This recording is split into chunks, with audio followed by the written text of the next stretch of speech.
देखो, एग्रीकल्चर पे आज फिर बात करेंगे, हम कल भी किया था इसी पे। एग्रीकल्चर एलाइड सेक्टर्स क्या होते हैं, पहले तो आपने देखा कि एग्रीकल्चर में क्या आता है, और उसी के एलाइड सेक्टर पर हम बात करेंगे, जैसे फॉरेस्ट्री, एनिमल हस्बेंड, ये सब एग्रीकल्चर एलाइड सेक्टर है। Agriculture allied sector include live stock, animal rearing, fisheries sector, horticulture, floriculture, etc. Livestock animal rearing, commonly defined as domestic animal, raised in agriculture setting, produce labor commodities such as meat, eggs, milk, leather and woolen. ये सब इससे related हैं। There are about 302.79 million bovines, 74.6 million goats, about 9.6 million pigs per 20th livestock census in the country. ये सब इसी से related हैं। According to the estimate of central statistics data, ये भी ये कह रहा है, देखिए जो हस्बेंड्री है ये बहुत ही मजबूत पार्ट है एग्रीकल्चर, क्योंकि भारत जो है दुनिया में एनिमल में सबसे आगे है। हम मिल्क प्रोडक्शन में नंबर 1 पर हैं और एनिमल में भी नंबर 1 पर है, और सबसे अधिक हम एक्सपोर्ट भी करते हैं। किसका? मांस का। कहां से जाता है? यूरोप देशों में, भारत से जाता है। तो सबसे अधिक मांस भी यहीं से जाता है। मिल्क प्रोडक्शन में अमेरिका को 2010 में हमने पीछे छोड़ा और नंबर 1 पर आ गए, जिसमें यूपी का सबसे बड़ा रोल है। But average milk production UP में नहीं होता, एवरेज होता है पंजाब और हरियाणा में, लेकिन टोटल मिल्क प्रोडक्शन यूपी में सबसे अधिक एनिमल यूपी में। इस समय जब से वहां बाबा जी की सरकार आई है तो वहां सांड और गाय बैल बहुत ढेर सारे हो गए हैं।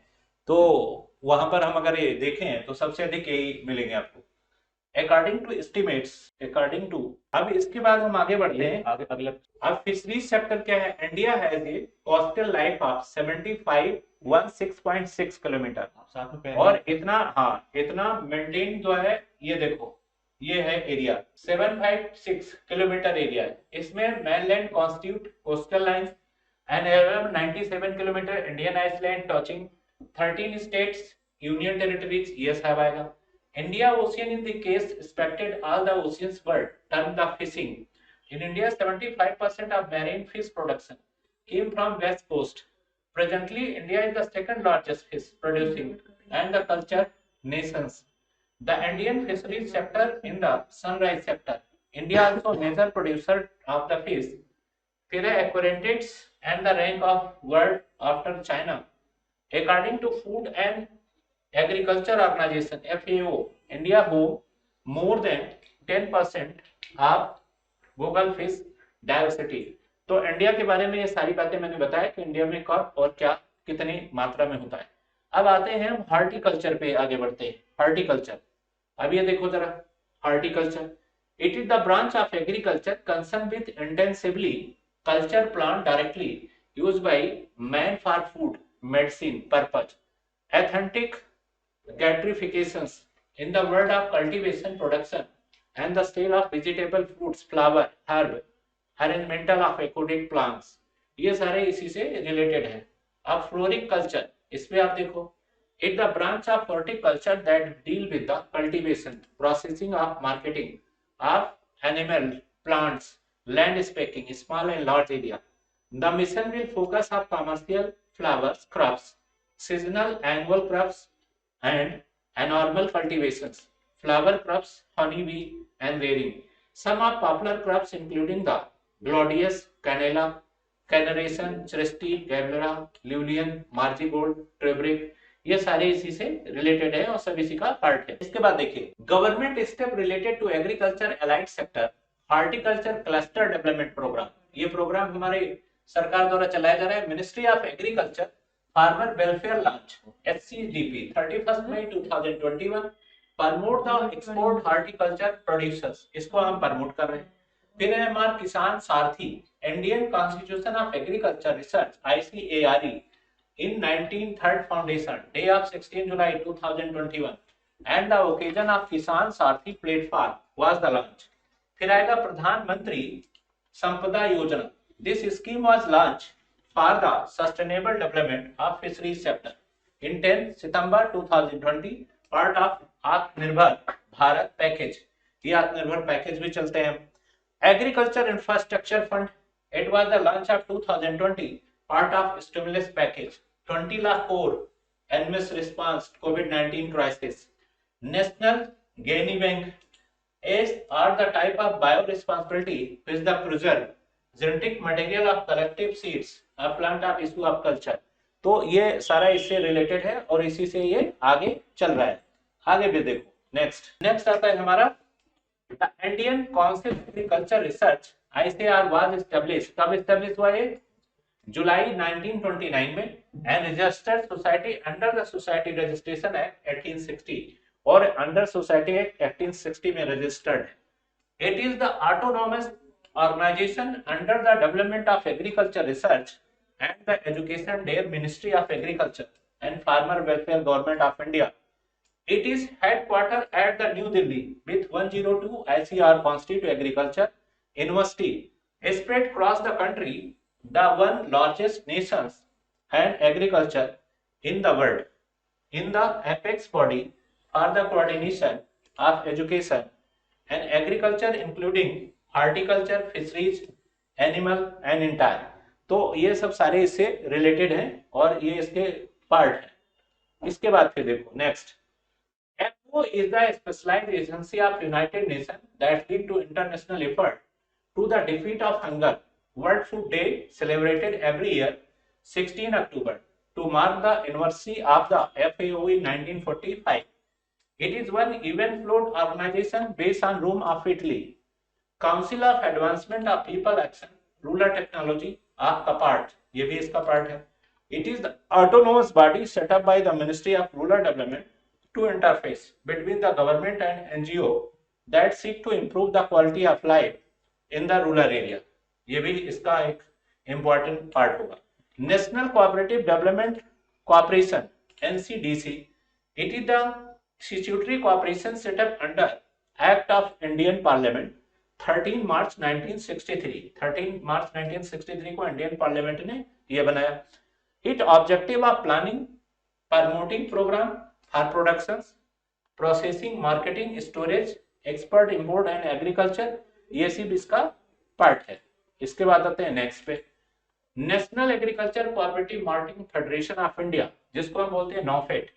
नॉफेड is apex organization of marketing cooperative for agriculture produce in India.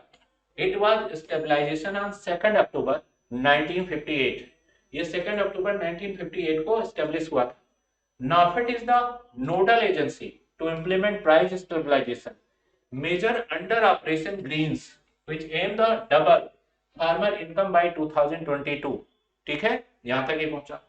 Agriculture Pursuit Food Product Export Development and Authority EPIDA. EPIDA से इसका रिलेशन है. It was established by the Government of India under the Agriculture and Processed Food Product Export Development Authority Act 1985. It functions under the Ministry of Commerce, Industry, and the authority has headquarters in the New Delhi. EPIDA is the mandate with the responsibility of export promotions and development of the scheduled product. तो EPIDA का ये role है. आपको ये सारी बात बताया मैंने कि EPIDA का क्या क्या रोल हो सकता है. फिर आता है EPIDA जो है नोएडा में है और ये हमारे पूरे देश के फूड एक्सपोर्ट को मैनेज करने का काम इसका है. Fruits, vegetable and dear products, meat product, poultry products, dairy products and confectionery, bakery product, honey, jaggery, sugar product and beverage, फोरिक एंड द फोरिक product, herbal medicine plant. Tribal cooperative market development of India, इसको बोलते हैं ट्राइफेड.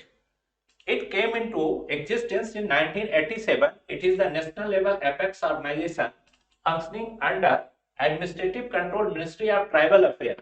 ये Administrative Control Ministry Tribal Affairs से जुड़ा हुआ है.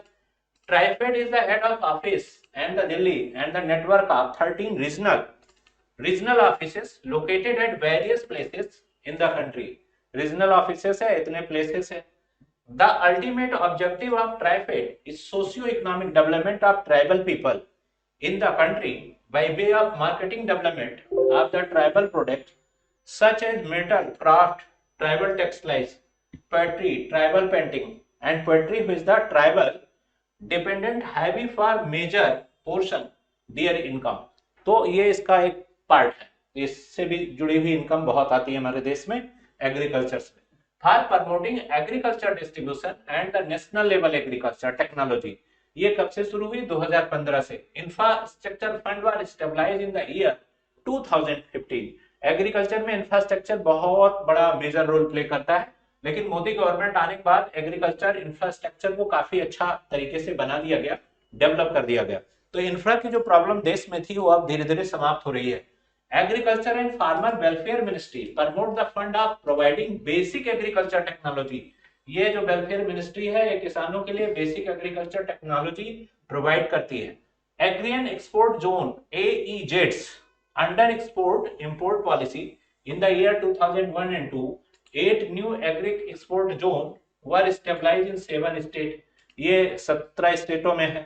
In India, more than 60 agri export zones have been established till now. Among them, some prominent one are Madhya Pradesh, for species Uttarakhand, for Bharti rice, West Bengal, Tamil Nadu, mango, Bengal, green vegetable, ये सब इससे related है, ये सब इसी का part है। Next आता है agriculture in 5 year. First 5 year plan कब शुरू हुआ? 1951 में। पहले प्लान में बेस क्या था? Agriculture. Under this plan agriculture sector was the given priority. 31% of the total revenue allocation was provided to agriculture sector. Under this plan the average annual production was 67 lakh tons. Annual production कितना हुआ था? 67 lakh. Second 5 year plan 1956 to 61, a total of 20% revenue was allotted to the agriculture sector this plan. Third 5 year plan 1961-66, in this plan agriculture was back in focus, intensive agriculture program and high yield varieties of seed were the promoted in agri based districts। ये इससे इसका relation है। फिर आता है fourth 5 year plan. ये कब हुआ? पहले प्लान में आपने देखा एग्रीकल्चर बेस किया हमने, सेकंड प्लान में एग्रीकल्चर नहीं बल्कि इंडस्ट्री बेस था। फिर भी ये सेकंड प्लान 1961 का एग्रीकल्चर को ही फोकस करके बनाया गया। And agriculture against focus intensive agriculture, मतलब जो प्लान बनते थे वो एग्रीकल्चर को नहीं फोकस किए गए, फिर भी एग्रीकल्चर इंटेंसिव प्लान होते थे। फोर्थ 5 ईयर प्लान भी इसी को लेकर के काफी कुछ बेस्ड था, रिसर्च को, साइंस को एग्रीकल्चर सेक्टर में प्रमोट कर रहा था ये प्लान भी। 5 ईयर प्लान में 15% revenue for agriculture sector during this plan. यहाँ पर भी 15% रेवेन्यू इसी प्लान से जनरेट हो रही थी। 6 5 year plan 1980-85, the second part of green revolution was started sharing in the plan of major emphasis on investment in agriculture sector। 7 5 year plan 1985 to 90, other than cotton production all the other crops exceeded the stated targets। ये इससे related था। 8 5 year plan 1990 to 97, during this period agriculture was at 4.7%। liberalizations privatization, ये liberalization और privatization पर face था। 9 5 year plan 1997-2000, agriculture sector grew at 2.07। during this period rural development along with agriculture and generating employment opportunities were the major point focus during the period। यहाँ पर ये देखते हैं major during period क्या है। 10th 5 year plan 2002 national agriculture policy was adopted during this plan। National agriculture से related था। 2007-2000 target the annual with rate was set up during this plan, annual plan से रिलेटेड था। तो इस तरह से जितने प्लान हैं इनका अपना एक टाइम पीरियड था और इन प्लान में क्या क्या फोकस किया गया उस पर हमने बात की। Various agriculture revolution as follows. Green revolutions, green revolutions नहीं आता तो आज भी इंडिया की फूड क्राइसिस अभी खत्म नहीं होती। ग्रीन रेवोल्यूशन कौन लेकर आए? इंदिरा गांधी। सपना किसका था? जवाहरलाल नेहरू का था। मल्टी जो कल्चर डेवलपमेंट है वो भी जवाहरलाल नेहरू ही लेके आए थे। Green revolution was expanded in 2 phases, first from 1960 mid 1970 and the second phase was from the mid 1970 to mid 1980। an American agronomist Norman Borlaug the green revolution in 1960, he is the considered the father of green revolution। Norman Borlaug को father of green revolution कहा जाता है। और MS Swaminathan जो Indian agriculturist थे Due to the several of technology in green revolutions has enabled to achieve self-reliance in producing food grains. Self-reliance and food grains are related. The green revolutions has increased the income of the farmers and reduced their dependency of the monsoon. ये dependency of monsoon से भी related था green revolution. इसके बाद देखो white revolution. White revolution programme of increase in production of milk country is called white revolution. White revolution है दूध की नदियां बहा देना. वार्गिस कुरियन इसमें फेमस है. गुजरात से ये ऑपरेशन शुरू हुआ और पूरे देश में दूध की नदियां बहाने का काम इसी का था. Operation flood was launch in 13 January 1970. Doctor Verghese Kurien the late persons of promote it is the called of father of white revolution in India. तो ऑपरेशन फ्लड शुरू हुआ और उन्होंने ग्रीन रेवोल्यूशन की शुरुआत की. फिर आता है ब्लू रेवोल्यूशन.